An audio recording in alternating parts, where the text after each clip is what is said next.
vamos a dar comienzo a la clase 3 de Introducción al Análisis de Datos Biológicos con R.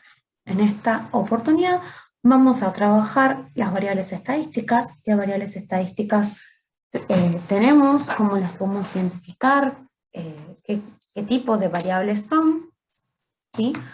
Vamos a ver también la distribución de probabilidades que pueden tomar estas variables. Vamos a conocer y empezar a trabajar con la estadística descriptiva, es decir, con medidas de posición y medidas de dispersión, y vamos a realizar unos ejercicios como homework, como tarea, ¿sí? Para poder después poner estas prácticas y discutirlas en el encuentro simultáneo. Bien. Nosotros en biología hablamos, ¿sí?, de que una población es un conjunto de individuos, de organismos de una misma especie, en un determinado lugar, en un determinado tiempo, que comparten determinadas características ecológicas y reproductivas. Pero en estadística, nuestra población es el conjunto de unidades estadísticas o de elementos que queremos estudiar para responder una pregunta, ¿sí? Podemos estudiar la población en subconjuntos, es decir, vamos a realizar un censo, vamos a estudiar cada uno de los elementos que conforman esa población, o podemos tomar muestras representativas, ¿sí?, de esa población. Esos elementos estadísticos, ¿sí?, van a estar caracterizados o van a ser parte de variables cualitativas o variables cuantitativas que nos van a permitir responder esta pregunta que nos estamos haciendo. Las variables cualitativas son variables categóricas que pueden ser ordinales si denotan un orden, como por ejemplo tamaño, grande, mediano, pequeño, distancia, muy lejos, lejos, cerca, clases de edades, años de muestreo. O nominales cuando no tienen un orden, no representan un orden, como el sexo, macho-hembra, la especie, el sitio, el color del pelaje, ¿sí?, o del plumaje, el uso del suelo, el número del cuadrante, o presencia-ausencia de determinada característica o de determinada especie. Las variables cuantitativas son variables numéricas, que pueden ser discretas cuando son números enteros, como por ejemplo la abundancia, los individuos positivos, la cantidad de huevos, la cantidad de embriones, la cantidad de semillas. O variables continuas cuando son números que toman valores en decimales, como los índices, el peso, el largo, la temperatura. Vamos a ver dos ejemplos de esos trabajos científicos publicados en los que se utilizan los dos tipos de variables, tanto cuantitativas como cualitativas, para responder una pregunta o un objetivo. En el primer caso es un trabajo publicado por Sánchez y colaboradores en el que el objetivo era evaluar la dieta y el nicho dietario de especies de murciélagos frugívoros. Acá hay algunas fotitos representativas. Entonces, ellos recopilaron datos que existían en la bibliografía para la provincia de Misiones y datos novedosos, ¿sí? ¿Qué variables utilizaron? Bueno, ellos analizaron ciertas cosas a nivel de los individuos, es decir, a nivel de los murciélagos, como la masa corporal, el largo del antebrazo, etc. A nivel de la vegetación, para caracterizar la vegetación en cada sitio, hicieron una colecta de ejemplares, ¿sí?, de plantas de esos sitios, y tomaron, por ejemplo, registraron el tamaño individual de las semillas, el color de la fruta, la forma de la fruta, el número de semillas. Veamos ahora en particular qué tipo de variables cada uno. Bien, para los parámetros que registraron para caracterizar a los murciélagos tenemos, por ejemplo, la masa corporal, el peso, ¿sí? Es el peso en gramos. Es una variable cuantitativa continua. Es un número entero. Es un número, perdón, con decimales. El largo del antebrazo, que es una medida que se toma en murciélagos, también es una variable cuantitativa continua.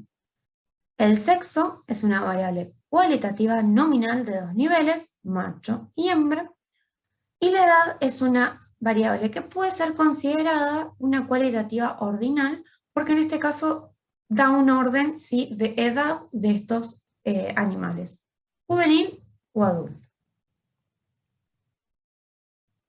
Para la vegetación, ¿sí? Entre las variables que tomaron para caracterizar esa vegetación tenemos el tamaño de la semilla, que es una cuantitativa continua, el color y la forma del fruto, que son cualitativas nominales, el número de semillas por fruto, que es una cuantitativa discreta, es un número entero, y el tipo de hábitat, que es una cualitativa nominal de 2 niveles, bosque primario y bosque secundario.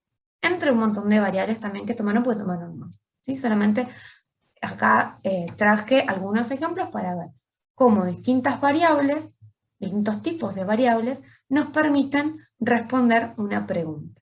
¿Sí? Vamos con otro trabajo de compañeras del INMET, ¿sí?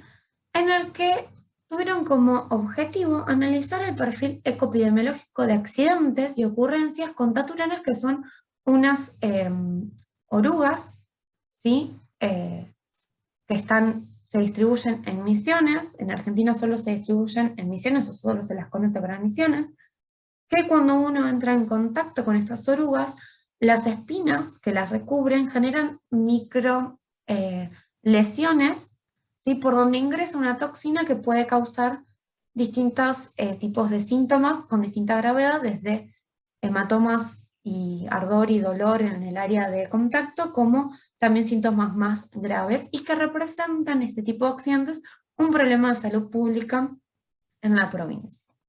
Entonces el objetivo fue analizar ese perfil ecopidemiológico entre, en este caso, un periodo de tiempo, ¿sí? Desde el 2014 al 2020. Entonces, ¿qué es lo que realizaron? Bueno, tuvieron en cuenta datos epidemiológicos a campo, datos epidemiológicos que recopilaron, ¿sí? Con ayuda de los centros de salud, y registros a campo de las ocurrencias de estas orugas. Entonces, para caracterizar los accidentes, tuvieron en cuenta los aspectos sociodemográficos, la localidad del accidente, la hora del día, las circunstancias, el área anatómica afectada. Para la ocurrencia de esta oruga, tuvieron en cuenta la planta hospedadora, es decir, la planta en donde se observó la presencia de estas orugas, el tipo de ambiente, ¿sí? En el que se produjo esta ocurrencia, y para caracterizar el nicho ecológico de estas orugas también tuvieron en cuenta temperaturas máximas, mínimas, precipitaciones y evapotranspiración, entre otras variables, ¿sí? Solo tomé algunas para usarlas de ejemplo. Entonces veamos, para caracterizar los accidentes dijimos que tuvieron en cuenta el sexo de la persona accidentada, es decir, una variable cualitativa nominal de 2 niveles, masculino y femenino. El grupo etario, una cualitativa ordinal de 7 niveles. ¿Sí? Acá vemos los grupos etarios. La hora del día, una cualitativa ordinal de 3 niveles. ¿Por qué ordinal? Porque tiene un orden, ¿sí? La mañana, la tarde o desconocido. Las circunstancias del accidente, una cualitativa nominal de 3 niveles, durante el trabajo, durante la recreación o desconocido. Y el área anatómica afectada es una cualitativa nominal que también tiene 3 niveles, miembros inferiores, superiores o el tronco. ¿Sí? Bien, dijimos que para la ocurrencia de esta especie tuvieron en cuenta la planta hospedadora, es decir, el nombre de la planta, una cualitativa nominal, el tipo de ambiente, una cualitativa nominal de 4 niveles, urbano, periurbano, rural y bosque. Y para la caracterización del nicho también tuvieron en cuenta variables cuantitativas continuas. ¿Por qué es importante conocer cuántos niveles tiene una variable? Porque muchas veces nosotros queremos contrastar entre estos niveles de la variable, o queremos conocer valores particulares de estos niveles de la variable. Entonces, siempre que nosotros caractericemos un parámetro o una variable, tenemos que, además de decir qué tipo de variable es, cuántos niveles contempla, cuántos niveles tiene. Cuando nosotros cargamos nuestra base de datos en el R lo va a leer con la configuración, con la categoría asignada a cada una de esas variables que se le asignaron en el procesador de base de datos. No siempre esa categoría es la que vamos a necesitar para poder hacer un modelo o un gráfico, ¿sí? Entonces hay que configurar. Yo acá, para ponerles de ejemplo, lo que hice fue cargar una base de datos de mi doctorado y vemos que la salida cuando yo la cargo, cuando yo importo la base de datos en R, va a ser esta. Si ustedes seguro ya lo vieron en todos los ejercicios de importación de bases de datos de las clases anteriores. Entonces, por ejemplo, si yo quiero configurar una variable cualitativa, ¿sí? Primero lo que puedo hacer es preguntarle con el comando class qué tipo de variable es. Le pregunto al R qué tipo de variable es uso del suelo de mi base de datos. En este caso me dice es un carácter. Listo, perfecto. Yo no lo quiero como carácter, yo lo quiero como un factor. ¿Sí? Quiero identificar esos niveles y quiero contrastar si hay alguna diferencia no sé, en la abundancia o en el éxito de captura de los ratones en esos niveles de esa variable. Entonces, con este comando que está acá, lo que le voy a decir es, de mi base de datos, la columna subsuelo, quiero que la configures como un factor, ¿sí? Que sobrescribas esa columna, y cuando le pregunto qué tipo de dato es el uso del suelo, me va a decir es un factor. Sí, esto me sirve también, una vez que lo seteo, ¿sí? Que lo configuro, pedirle la clase de datos, y si yo, por ejemplo, ejecuto este comando, puedo ver los niveles que yo tengo de esa variable, que pueden ser, por ejemplo, en este caso urbano, periurbano, rural y áreas naturales protegidas. Yo tengo celdas vacías o celdas con NA y configuro esa variable como un factor, el NA va a ser considerado, ¿sí? Como un nivel más de esta variable. Entonces, cada vez que yo configuro un valor, tengo que chequear, ¿sí? Que me esté tomando bien esos datos. Porque yo no quiero un nivel que sea NA, un nivel vacío.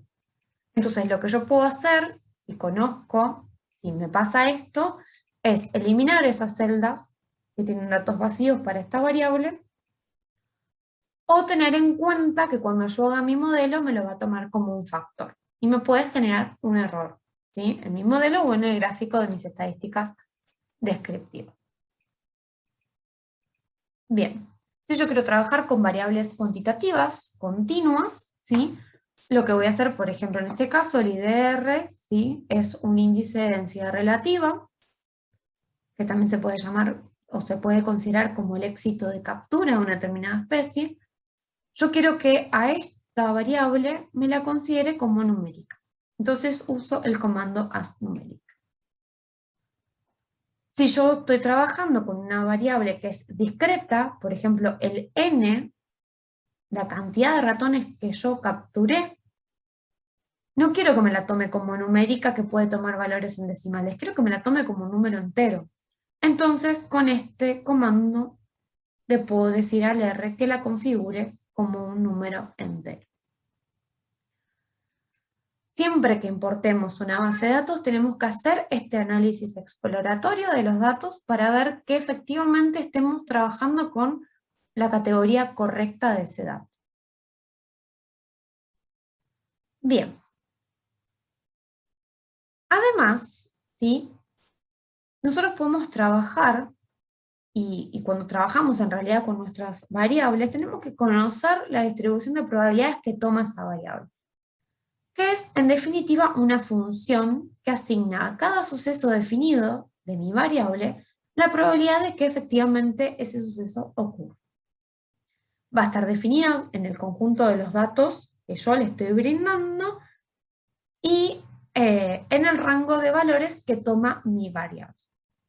Tiene una estrecha relación con las distribuciones de frecuencia porque describe cómo se espera que varíen estos datos y los resultados que salen de estos datos. Todo lo que tenga que ver a frecuencia, lo que se relacione con frecuencia, lo vamos a ver en el capítulo, en la clase 4. Estas son algunas de las distribuciones de probabilidades con las que podemos llegar a trabajar, ¿sí? Las más comunes o las más frecuentes. Vamos a ver las primeras tres. Estas funciones están determinadas por, estas distribuciones, perdón, de probabilidades están caracterizadas o determinadas por funciones de densidad, funciones de probabilidad y por cuantiles, ¿sí? Vamos a arrancar con la distribución normal, que es la distribución más frecuente que vamos a ver para variables cuantitativas continuas. Peso, altura, largo, ¿sí? Y permite modelar numerosos fenómenos naturales, sociales y psicológicos. O sea, es la distribución que más comúnmente se usa para este tipo de variables. Está identificada por una combinación de valores de dos parámetros, el parámetro mu y el parámetro sigma, y definida por esta función de densidad que vemos acá, en donde mu va a ser la media, la mediana y la moda de la distribución. En una distribución normal, estos valores son iguales o muy similares, la desviación estándar y la variación. Una distribución normal estándar tiene una media igual a 0 y un desvío igual a 1, ¿sí? Que es lo que estamos acá viendo. Media, 0. La media es igual a 0 y la desviación estándar es igual a 1. Bien, con el paquete stats nosotros podemos modelar estas distribuciones, las distribuciones teóricas, ¿sí?, de una base de datos aleatorias y comparar si nuestros datos siguen esa distribución. En estos comandos que tenemos acá, no me voy a detener mucho en esta programación porque lo vamos a ver en la clase siguiente. Yo puedo modelar una distribución teórica que siga una función normal, una función de distribución normal. Entonces, vamos con un ejemplo. Supongamos que estamos estudiando proceso de invasión de árboles en el Parque Nacional del Palmar, ¿sí? Y desarrollamos un experimento a campo en el que colocamos plántulas de esta especie, los Phylus edulis, cerca de las palmeras. Y al cabo de un año volvemos a campo y medimos la altura. ¿Y cuánto creció en un año? Sabemos que la media de la altura de esta especie, ¿sí?, es 8 y la varianza es de 6,25. Si vamos a este gráfico, acá yo modelé, ¿sí?, los datos que juntamos acá. Si yo trazo una línea por el 8, veo que parto mi curva en dos partes iguales. Esta es la media. El ancho de mi curva va a ser mi varianza. Este valor de acá va a ser mi desvío, ¿sí? Vean que toma la forma de una campana. Bien. Entonces, en base a esta curva, nosotros sabemos que nuestra variable toma una distribución normal, ¿sí? Y queremos conocer cuál es la probabilidad de que una plántula crezca por debajo de la media, porque sabemos que si crece por encima de la media tiene más probabilidad o más posibilidad de asentarse y continuar el proceso de invasión. Entonces, con el comando pnorm, lo que le vamos a pedir es que me calcule las probabilidades acumuladas hasta este valor. ¿Cuál es? ¿Sí? La probabilidad de que sobrevivan hasta 5,5 centímetros, que crezcan, perdón, hasta 5,5 centímetros mis plantas, con una media 8 y con un desvío de 2,5. El desvío estándar es la raíz cuadrada, ¿sí?, de la varianza. Si nosotros tenemos una varianza 6,25 y le hacemos la raíz cuadrada, nos va a dar 2,5. Y esto nos va a generar un valor de probabilidad. Hay un 0,15 de probabilidades de que mi planta crezca hasta 5,5 centímetros. Si yo lo quiero calcular para otro número, por ejemplo para el 12, lo puedo calcular, le establezco la media y la desviación estándar de esos datos y me calcula esa probabilidad. Yo también le puedo preguntar, ¿sí?, por un determinado valor en un determinado cuantil. Entonces yo le digo, en el percentil 95 de mis datos, ¿cuál es el valor mínimo que puede tomar, ¿sí?, los datos para ese percentil? Y me va a generar, ¿sí?, el valor que puede tomar. Para un percentil 95, ¿sí?, el valor que puede tomar mi planta en altura es 3.88. ¿Qué significa lower tail false? Significa que yo le estoy diciendo, ¿sí?, que no me incluya los valores extremos de las colas de mi distribución. Eso queda a criterio de acuerdo a lo que yo quiero medir o saber de mi variable. Bien, hasta ahí distribución normal. ¿Dudas, consultas, mensajito o mail? ¿Sí? Tenemos otro tipo de distribución que es la distribución binomial, que es una distribución de probabilidades de una variable cuantitativa discreta, de un número entero, que describe el resultado de distintos ensayos independientes de n. Puede generar dos resultados.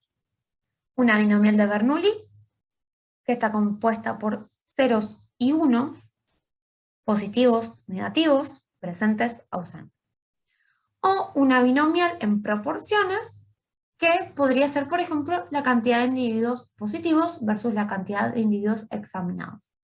La cantidad de individuos que sobrevivieron versus la cantidad de individuos, ¿sí?, iniciales, después de un experimento, por ejemplo. La variable va a tomar, ¿sí?, valores discretos, cuya probabilidad va a depender de mi n, ¿sí?, del n, que es el número de ensayos, y de p, que es la probabilidad del resultado, ¿sí?, de cada uno de esos ensayos. Y esta es la función de densidad de una distribución binomial. Por ejemplo, vamos a continuar, ¿sí?, con nuestras plántulas en el Parque Nacional del Palmar. Yo quiero saber cuántas plántulas sobrevivieron al final de mi experimento. Entonces, yo tenía 5 plántulas instaladas por parcela, son 5 parcelas, mi n, ¿sí?, van a ser 25. Yo sé que la probabilidad de supervivencia de una plántula puede ser de 0,3, ¿sí?, por estudios previos que hice, no sé, a campo o que hice en viveros, por ejemplo. Entonces yo quiero calcular la probabilidad de que ninguna de estas plantas sobreviva, ¿sí? Bueno, ¿qué hice? Esto lo puedo escribir directamente acá o puedo hacer objetos, ¿sí? Por ejemplo, yo le puedo decir al R que me guarde en el objeto P 0,3, que es la probabilidad. En el objeto N, 25, que es el número de ensayos, o sea, el número de observaciones que tengo. Y en K, ¿sí?, el número de plantas que yo quiero conocer la probabilidad de supervivencia. En este caso, 0. Entonces, con la función pbinom, le digo cuál es la probabilidad de que sobrevivan 0 plantas. Y me va a generar el resultado, ¿sí?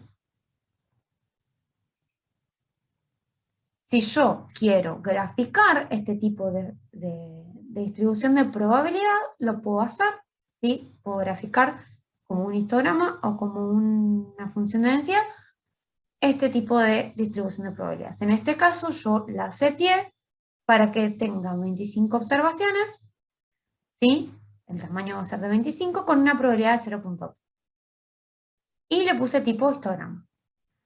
Entonces, si yo a esto le dibujo la curva, lo que voy a ver es que mis datos están acumulados más hacia la izquierda y tengo una cola más pronunciada hacia la derecha. No sigue una distribución normal. La media, la moda y la mediana no son iguales, ¿sí? Y mis datos tienden a estar acumulados en un sector del gráfico.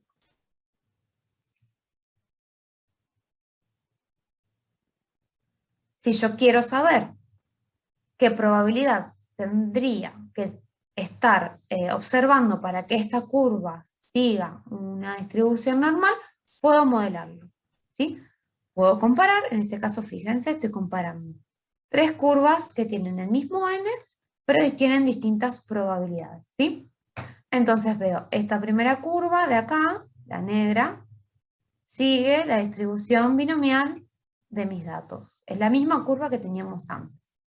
A esa le superpuse una curva en donde le aumenté un poquito la probabilidad, ¿sí? Y me genera una curva un poquito más centrada. Y si le aumento la probabilidad de supervivencia a la mitad, veo que mi curva efectivamente toma una forma de campanita similar a una distribución normal.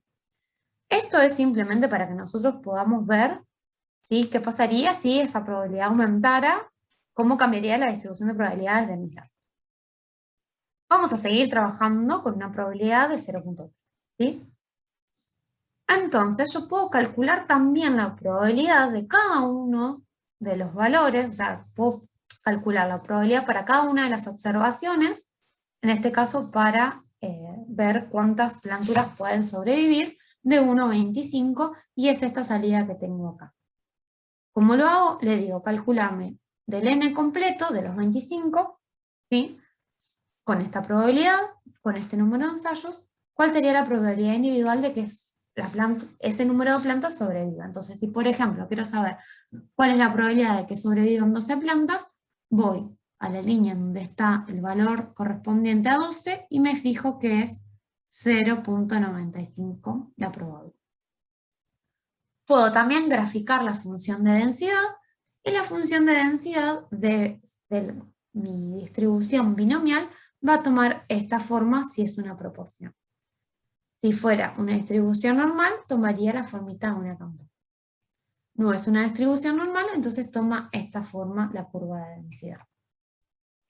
Son formas de mostrar, de visualizar la distribución de probabilidades de mi variable. Entonces, ¿cuál es la diferencia entre los comandos debinom y pbinom?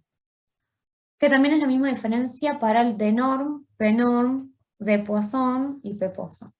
Debinom expresa la función de masa, es decir, la función de la probabilidad, de densidad de la probabilidad. Muestra la probabilidad de tomar al azar una plántula que no sobrevive. Y pbinom expresa la función de distribución acumulada, muestra la probabilidad de que las plantas sobrevivan. Entonces, por ejemplo, yo calculé acá la probabilidad de que sobrevivan 5 plantas. Y acá calculé la probabilidad de que sobrevivan 7 plantas. ¿Sí?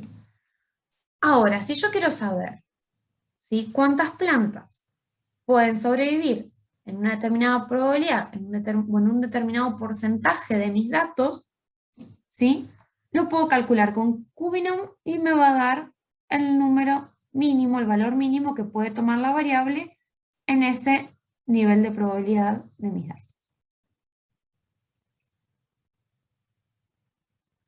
Como les dije al principio, una distribución binomial también puede ser una distribución Bernoulli, que toma valores enteros de 0 y 1. Con este comando de acá, que también sirve para las distribuciones normales, ¿sí?, yo puedo programar rnorm, también puedo programar rpoise, para calcular datos aleatorios, ¿sí?, que sigan este tipo de distribución. Bien. Entonces yo lo usé para calcular, ¿sí?, 25 observaciones con esta probabilidad, y me generó este set de datos que sigue la distribución de Bernoulli. Ceros y 1. Presentes, ausentes. Vivo, no vivo. Sobrevivió, no sobrevivió. ¿Qué pasa cuando graficamos? ¿Cuál es la principal diferencia entre estas dos probabilidades, además de el tipo de datos, sí, que nosotros vamos a graficar? Yo les voy a poner los nombrecitos acá.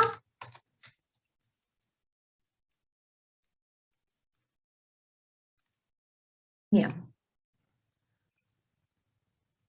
Yo voy a graficar, ¿sí?, un histograma para mi variable que sigue una distribución de Bernoulli. Y lo que voy a ver es que en el histograma se observan las frecuencias de las observaciones, las frecuencias acumuladas en las observaciones, en dos extremos del gráfico, en ceros y 1. Y en el histograma de la binomial de proporciones lo que voy a ver son las frecuencias acumuladas, ¿sí?, de todo el rango de datos que voy a tener, de 0 a 25. Mi función de densidad de una Bernoulli va a estar dada, ¿sí? O va a estar graficada con dos líneas paralelas en los extremos del eje X, del eje Y, perdón. Mientras que para la función de densidad de una binomial de proporciones, mi curva va a seguir esta forma. Esa es la diferencia gráfica, y además de las diferencias estadísticas que hay, ¿no? Pero para que ustedes vean el contraste de cómo se representan gráficamente cada una. Entonces, si yo, por ejemplo, supongamos que no conozco la base de datos, que no sé a qué hace referencia esa columna, se llama, no sé, variable A. Cuando le pido un histograma y veo que mi variable A tiene esta forma, o una función de densidad que sigue esta forma, y yo voy a saber que es una Bernoulli, ¿sí? Que esos son ceros y unos, que es ausencia, presencia, ¿sí?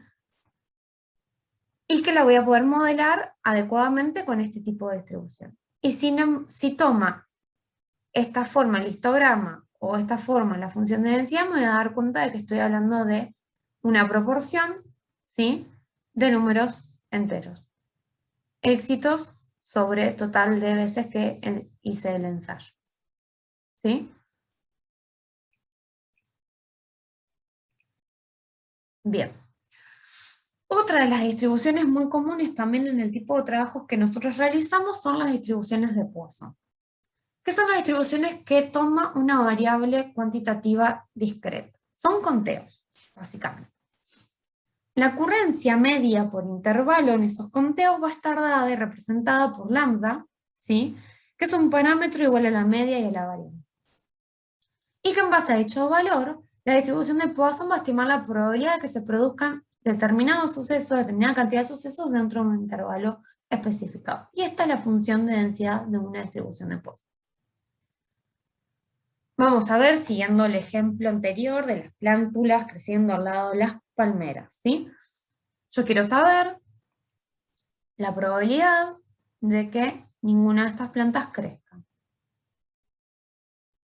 Calculo la probabilidad de que 0 plantas crezcan con un lambda determinado, que se supone que lo conozco. Me va a dar un valor, lo mismo para 12. Yo quiero saber cuál es la probabilidad de que una sobreviva, o sea, que sobreviva más de 0. ¿Sí? Recuerden que P calcula las probabilidades acumuladas, o que sobrevivan hasta 25 plántulas. Va a ser de 1 la probabilidad. Y si yo quiero saber cuáles son los valores en determinados cuantiles, los puedo especificar. Puedo pedirle con QPoise, en este caso yo creé un vector, ¿sí? Un objeto que contiene el 0.25, el 0.50 y el 0.75 como límites de la cantidad de datos, ¿sí? Que quiero que utilice como referencia para calcularme, ¿sí? Los valores mínimos que pueden tomar en con ese porcentaje de datos de probabilidad. Voy a ver que él va a salir ordenado. 3 va a corresponder al 25% de los datos.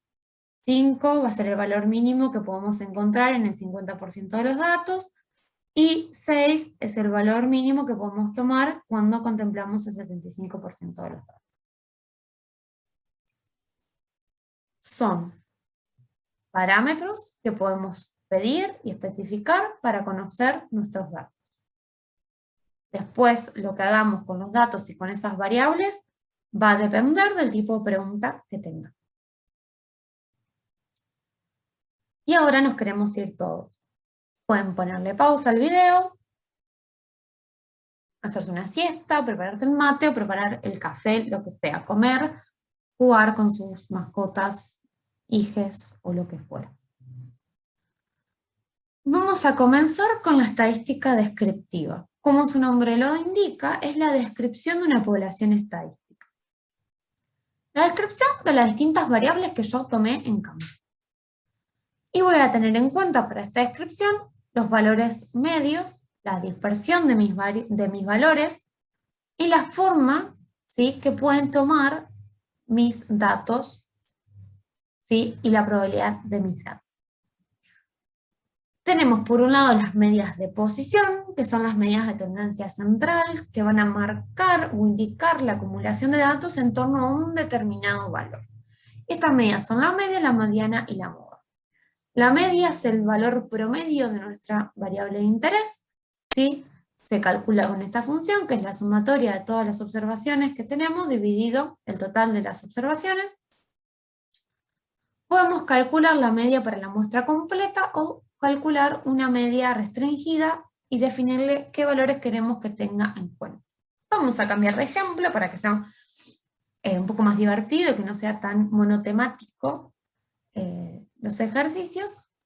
Vamos a trabajar ahora con un pez que tiene un nombre imposible de pronunciar. Esto solamente lo pueden pronunciar la gente que se dedica a trabajar con estos peces. Nosotros le vamos a decir surubí del Iguazú, o bicho. Este surubí es una especie endémica de la cuenca del río Iguazú que particularmente se encuentra en los cuerpos de agua que están por encima de los saltos del Parque Nacional Iguazú.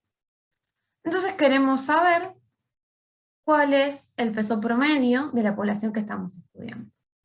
Cargamos nuestra base de datos, que se llama surubí, le configuramos cada una de las variables como queremos que sean tomadas, numéricas las numéricas, factores las categóricas, etc. Con el comando min del paquete stat, le voy a decir que vaya a la base de datos surubí, a la variable peso y me calcule la media. ¿Sí? Lo voy a marcar a ver si me mantiene el cuadradito. Ahí. Puedo pedirle también que me calcule la media para un conjunto de datos recortados. Entonces, lo único que va a cambiar de este comando es que le voy a agregar, ¿sí? Voy a poner con otro colorcito, le voy a agregar este comando de acá, que es trim, que es lo que le indica, ¿sí? Es que de mi variable, supongamos que sigue esta forma, solo me tome los valores que están contemplados en el 95% de los datos, o sea, acá y acá. Que me corte esas dos colitas. Me corte los valores extremos. Y me va a salir este valor acá, me va a generar un valor en la consola. Si yo presto atención, hay una diferencia mínima, pero hay. Y esta diferencia mínima está dada porque en estas probabilidades, en este porcentaje de datos, en esas colas, hay valores extremos, ¿sí?, que me están forzando la media a que sea más alta. Esto yo lo puedo determinar si yo conozco previamente los valores que pueden tomar mis poblaciones y yo ya sé que tengo valores extremos. ¿Sí? Bien. Pero, por ejemplo, además de calcular la media, yo sé que hubo estudios previos sobre esta población y, no sé, tengo que hacer un informe sobre las características de esta especie y quiero también incluir en ese informe los datos de peso de estos estudios previos.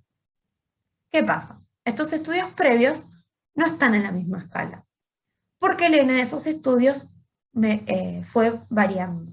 Tengo un estudio, un trabajo, que se basó solamente en 25 individuos, otro que se basó en 47 individuos, y si yo veo, tengo diferencias en las medias que se calcularon en cada una de esas muestras. Entonces, ¿cómo puedo hacer para calcular una media con esos datos y con el dato que tengo yo, que es en base al estudio de 50 individuos? Bueno, puedo ponderar la media, y se hace con un cálculo matemático muy sencillo que está acá. ¿Qué voy a hacer? Multiplicar cada media, ¿sí?, por el valor, por el n de observaciones, por la cantidad de individuos que yo observé y a partir de los cuales calculo esa media. Voy a sumar, ¿sí?, todas esas operaciones, ven, acá sumamos, y a todo ese cálculo lo voy a dividir por el n total entre los estudios que yo tuve en cuenta. Veamos, yo multipliqué 3.66 por 50, que es el dato que yo obtuve en campo con este trabajo. Le sumé la media multiplicada por el n de otro trabajo, le sumé la media del otro trabajo multiplicado por el n que tuvieron en cuenta en ese trabajo, y lo dividí por los 50 individuos que yo estudié, más los 25 que estudió fulanito, más los 47 que estudió menganito. Y esto me da una media ponderada, ¿sí? Una media ponderada que es 3.18. Si vuelvo para atrás, no me deja volver para atrás, si vuelvo para atrás, ahí, veo que la media que yo tenía, sin recortar la base de datos, era 3.66. Y la media que yo ponderé con otros estudios me da 3.18. No hay un valor correcto o incorrecto. En esta solo estoy calculando la media para la población que yo estudié, y en esta estoy calculando una media ponderada teniendo en cuenta valores previos disponibles en la bibliografía o que me dieron otros grupos de trabajo para esa misma población. O para una población de la misma especie, sí que cumple que tiene las mismas características. También puedo calcular la mediana, que es el valor que se encuentra en la mitad de mis datos cuando los tengo en una lista ordenada. Lo calculo con este comando, median, ¿sí? Me va a salir el valor, en este caso el valor de la mediana es 3.58.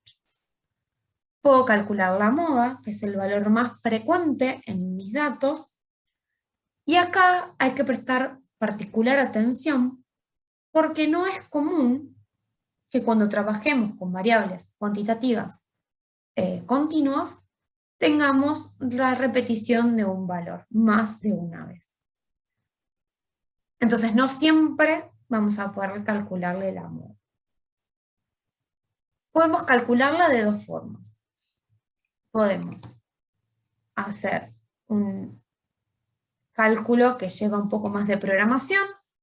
Usamos un comando que se llama table, que también lo vamos a ver en la clase 4, que calcula las frecuencias absolutas de los valores que toma esta variable. Le decimos que lo guarde en un data frame que se llama frecuencias, y acá lo que le pedimos es que me identifique cuál de esas frecuencias es la que más se repite, y que me las guarde en un objeto llamado mood. Cuando yo llamo el objeto, me va a mostrar esta salida. ¿Por qué me muestra dos renglones y no me muestra un solo valor? Porque de los 50 observaciones que yo tengo, de los 50 datos, 33 se repiten al menos una vez. ¿Sí? Evidentemente, este valor se repite más de una vez y por eso me lo muestra. También lo puedo calcular, ¿sí? A partir de un comando que está en la librería modest, ¿sí? Que es el comando mfb. Este es más fácil de programar porque son 3 letras y el paréntesis en donde indico la variable que quiero que me calcule la moda. Y veamos, me dio 3.58, voy para atrás, no tanto atrás, y veo que 3.58 era el valor que también me había dado en con estas ecuaciones y con esta programación un poco más compleja. Cualquiera de las dos es válida, al que le guste programar más puede seguir esta, al que le guste programar menos, instala y llama esta librería y lo calcula con este comandito cortito. Dentro de la estadística descriptiva también tenemos las medidas de dispersión, que nos van a permitir visualizar qué tan variantes o dispersos son nuestros datos. Podemos querer saber el valor mínimo de nuestra variable, lo podemos saber con el comando min. El valor máximo con el comando max. O le podemos pedir el rango de valores que puede tomar mi variable. Y me va a generar una salida, que es esta de acá, en donde tengo el valor mínimo, que vean que es igual al valor que calculamos con el objeto min, y el valor máximo, que es igual al valor que calculamos con el comando max.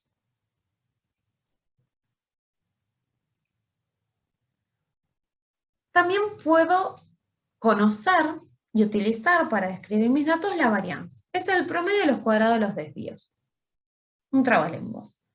Otra forma de expresarlo es la esperanza del cuadrado de la desviación típica de dicha variable respecto de su media. Y se expresa en la unidad de la variable al cuadrado.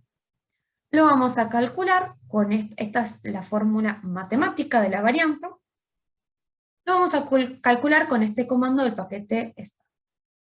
¿Sí? Y lo que nos va a dar es este valor de acá, que nos dice, bueno, tu varianza, la varianza del peso de los bichos que estás estudiando, estos surubí, es de 1.83 kilos cuadrados. Va al cuadrado. Todo se eleva al cuadrado. Por eso dice, la unidad de la variable está expresada al cuadrado. Puedo también, y es una medida un poco más feliz para reportar y para poder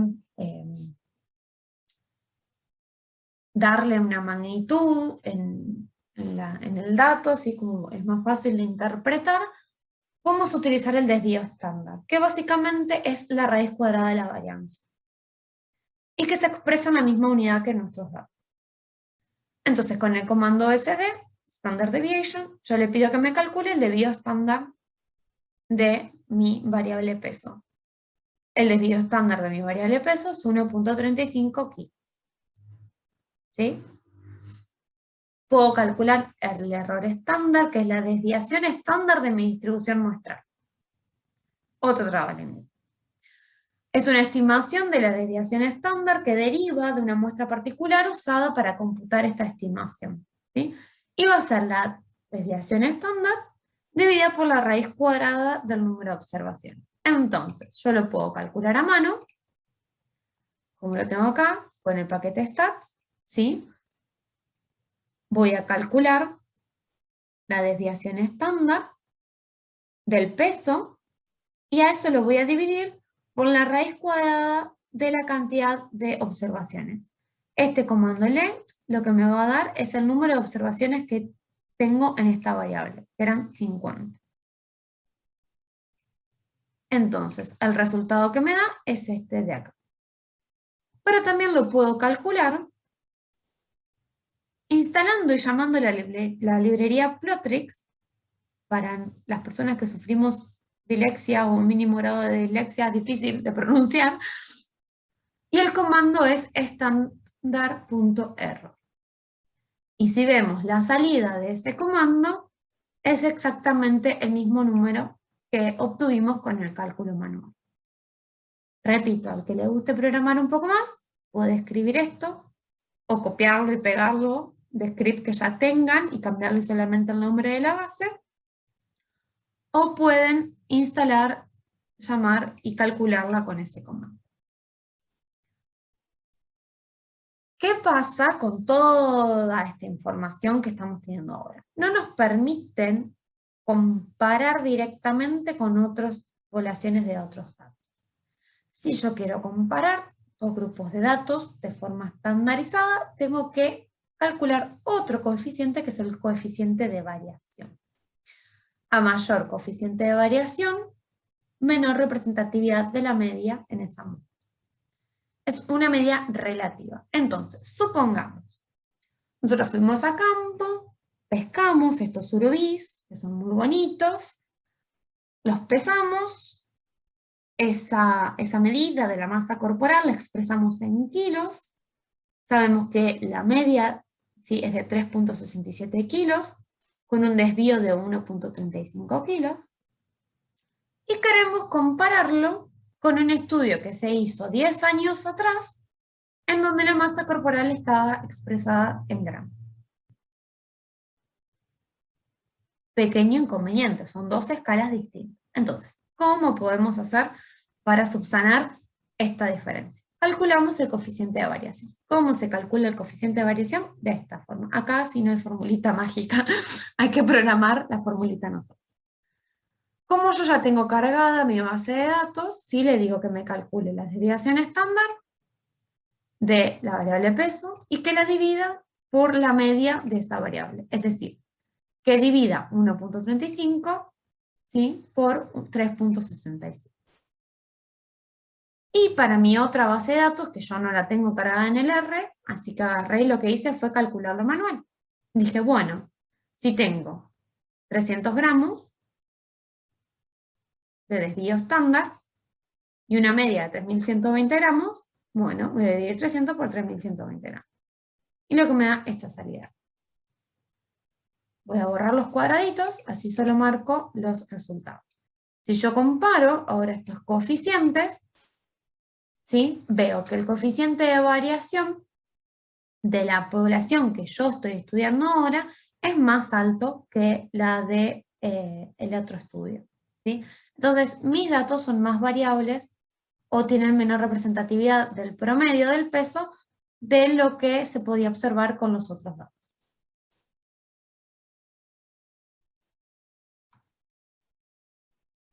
También puedo usar dentro del análisis de la estadística descriptiva, dentro del análisis exploratorio de mis datos, para ver cómo se comportan y cómo se distribuyen, la asimetría y la kurtosis, que nos van a dar cuenta de la forma general que toman nuestros datos. Y podemos identificar si hay algunas tendencias o comportamientos extraños de los datos para poder, llegado el caso, si necesitáramos, modelarlos de forma adecuada, o al menos describirlos de forma adecuada. Para estos cálculos necesitamos esta librería, ¿sí? Hay que instalarla y llamarla. La asimetría nos muestra cómo se organizan los datos alrededor de la media. Entonces, nuestra curva puede ser simétrica o asimétrica positiva o negativa. Es decir, simétrica sería, por ejemplo, una campanita bonita, nos salió muy bonito mi dibujito, y una asimétrica podría ser de esta forma, que tiene un quiebre como más pronunciado hacia un lado. Entonces, ese valor de asimetría puede encontrarse entre -2 y 2, que son como límites estandarizados, ¿sí? Que se usan para decir, bueno, si es más o menos simétrica mi curva. Si yo calculo con este comando la asimetría de mi curva, me va a generar un valor, ¿sí? Este valor está en la escala de mi variable. Entonces yo no lo puedo usar para comparar ni para hacer una interpretación correcta de la simetría de esa variable. Necesito estandarizar. ¿Cómo lo estandarizo? Bueno, tengo que calcular, ¿sí? La raíz cuadrada de 6, que es una constante estándar que se usa siempre, no terminé de entender por qué, 6, dividido el número de observaciones. Entonces, divido el valor de asimetría en la escala de mi variable por la raíz cuadrada de 6 dividido a 50. Y me da un número random. Acá es 1,58. No importa el número en sí que me da, importa que esté entre estos dos valores, -2 y 2. ¿Sí? Si está entre -2 y 2, es una curva simétrica. Si está por debajo de -2, es una curva asimétrica negativa. Y si está por encima de 2, es una curva asimétrica positiva.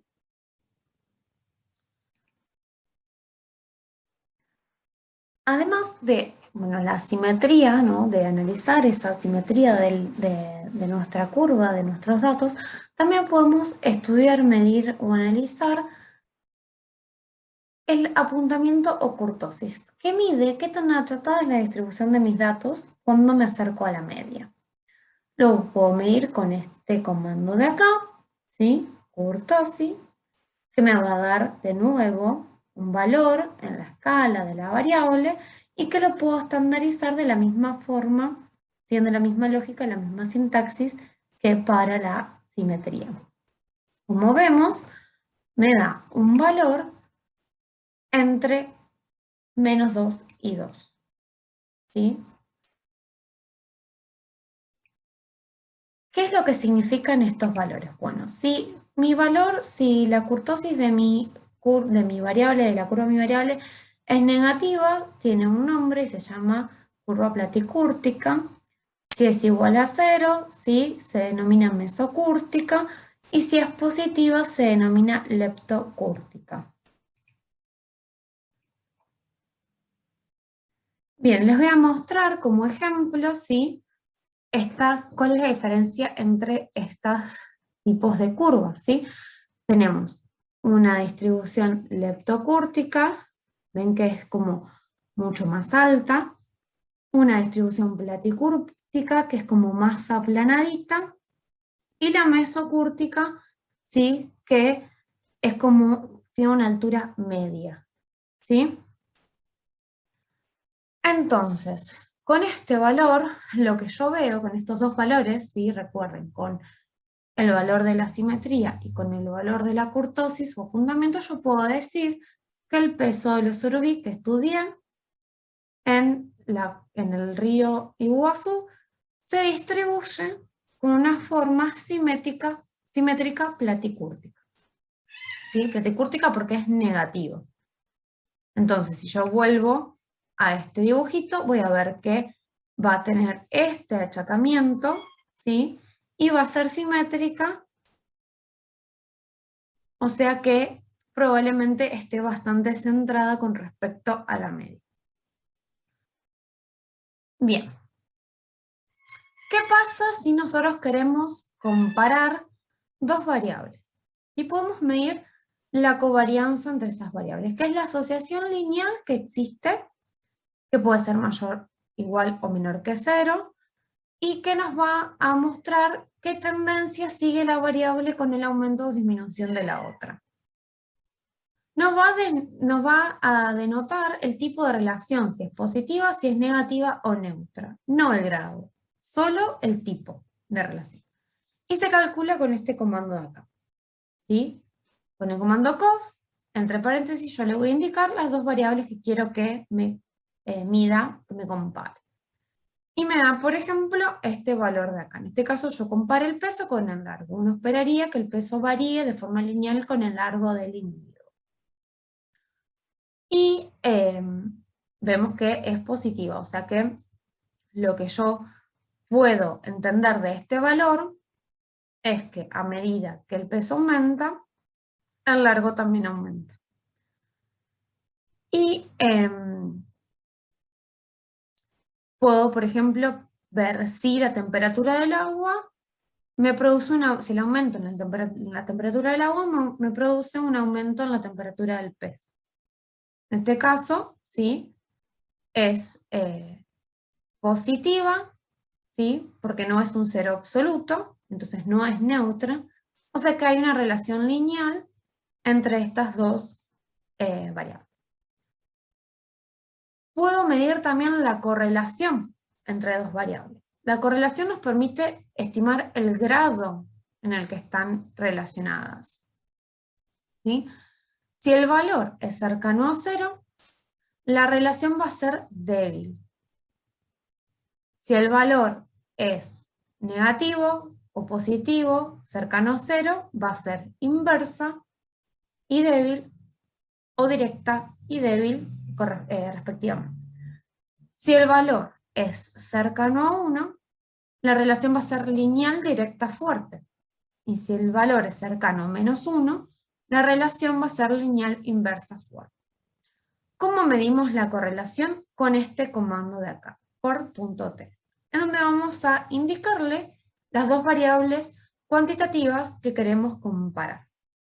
Queremos medir esa correlación. Y nos va a generar nos va a calcular la correlación de Pearce.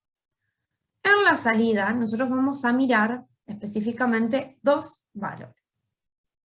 El p-valor y el estimador de la correlación. ¿Por qué el p-valor y el estimador de la correlación?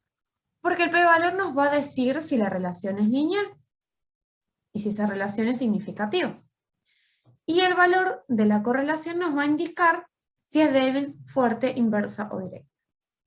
Yo lo que veo es que no hay una correlación, ¿sí?, lineal significativa, y lo puedo comparar o lo puedo confirmar con el valor del índice de correlación que me muestra un valor de 0.15, es un valor positivo cercano a 0, o sea, la relación lineal es débil y directa. Puede existir otro tipo de correlación que no necesariamente sea lineal. Esto también lo puedo graficar, lo puedo ver en un grafiquito. ¿Sí? Con ggpairs yo puedo graficar la correlación entre estas dos variables. Tengo que decirle que use esta base de datos que se llama Survey, que las variables que yo quiero medir la correlación están en estas columnas, y le estoy pidiendo en este caso, porque me interesaba ver este contraste, que me divida, que me lo mapee, que me lo dibuje con colorcitos de acuerdo al sitio. Porque supongamos que fui a 2 puntos distintos del río y quiero ver si existe alguna variación entre esos 2 puntos que tengan que ver con la correlación de estas variables. Disculpen si escuchan mis perras ladrar. Bien. Cuando yo ejecuto este comando, directamente me sale este grafiquito de acá. Y vean que tengo en columnas las variables y en filas las variables. ¿Sí? En este caso yo le pedí que me mida la correlación entre el largo y la temperatura, que es lo mismo que yo había medido acá. Recuerden este valorcito, 0.15, voy al el recuadro en donde está temperatura y largo y veo que la correlación es 0.15. ¿Qué otro dato me da también esto? Bueno, me grafica, ¿sí?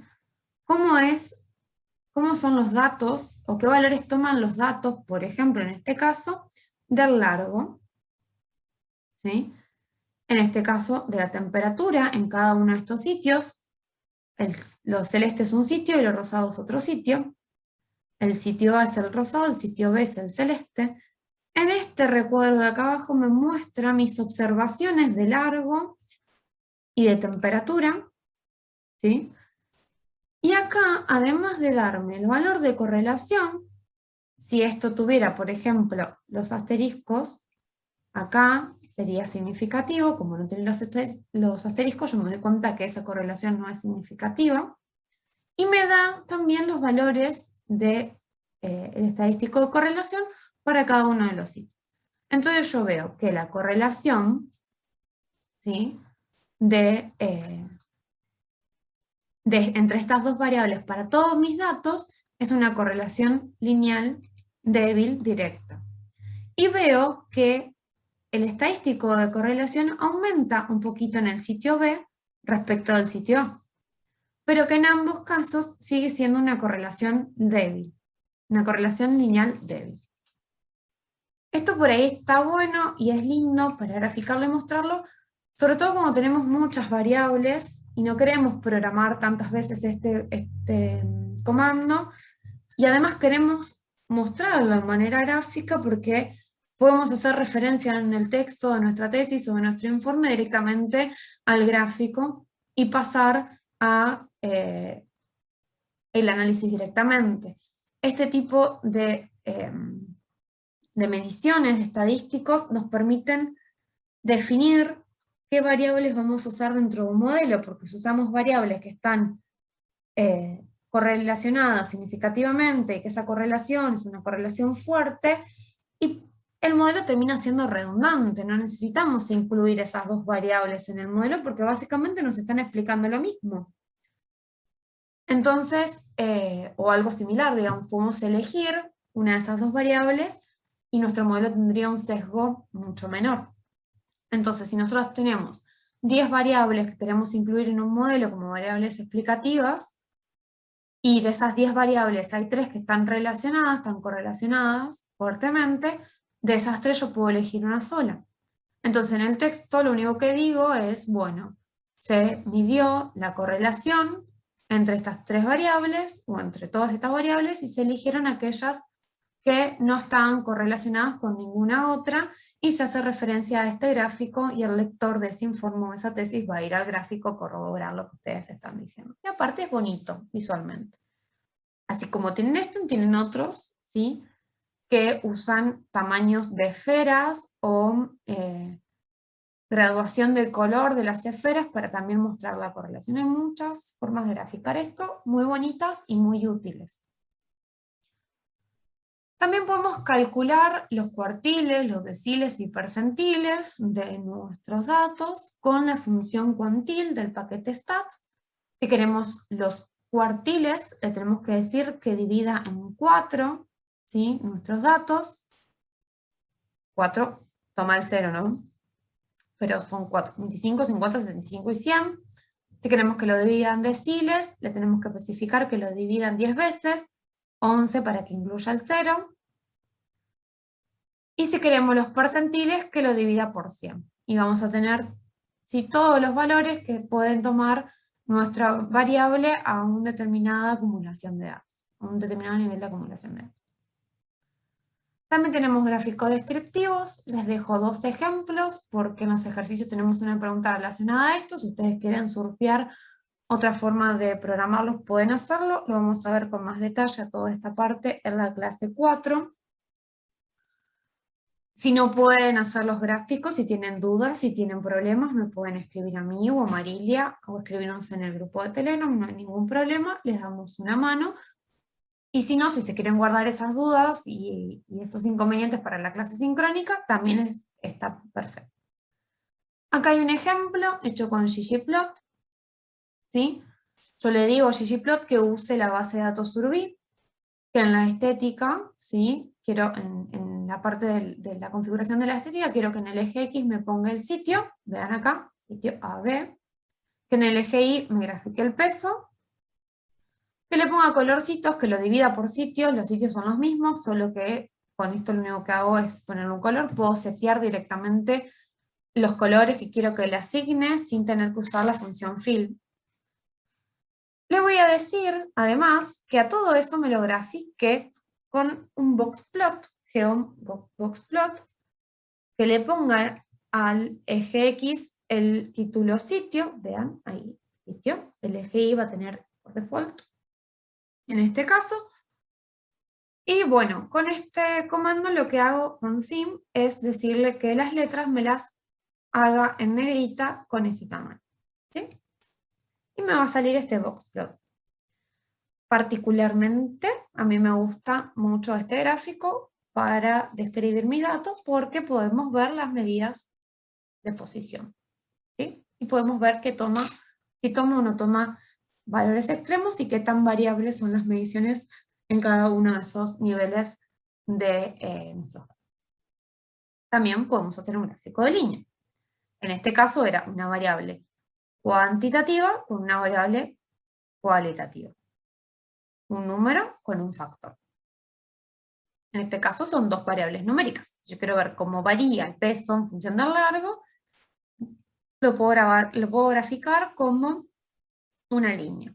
Entonces voy de vuelta, el primer comando es exactamente igual al anterior, lo único que yo acá no le especifiqué que me lo divida, le estoy pidiendo que me haga una sola línea, ¿sí? Que me grafique, que la geometría que utilice para graficar estos datos y esta relación sea una línea, que al eje X le ponga el título peso, que al eje Y le ponga el título largo, que los nombres y elementos de los ejes estén en negrita con un tamaño 15. Entonces me genera este grafiquito de acá, ¿sí? Y bueno, en el PDF tienen los ejercicios para esta clase. Si ustedes entran en este link, van a ver el formulario, ¿sí? Que tienen que ir llenando a medida que vayan haciendo los ejercicios. Recuerden que el nombre y el apellido son opcionales. Traten de completar, si hacen todos los ejercicios, todas las respuestas. Incluyan también si tienen problemas, si tienen errores, si solucionaron. Al final tenemos una encuestita, como venimos haciendo con el resto de las encuestas, ¿sí? Sobre la dificultad que representó esta clase. Si tienen alguna duda que quieran expresar para que nosotros la trabajemos particularmente en el encuentro sincrónico, ¿qué ejercicios de estos les gustaría que hiciéramos juntos en la clase presencial o que retomáramos, y si tienen sugerencias para hacer. Y con esto me despido. Dudas, consultas, acá están nuestros mails, que también los conocen, y tienen también la disponibilidad el grupito de Telegram si quieren ahí hacer consultas colectivas. Nos vemos pronto.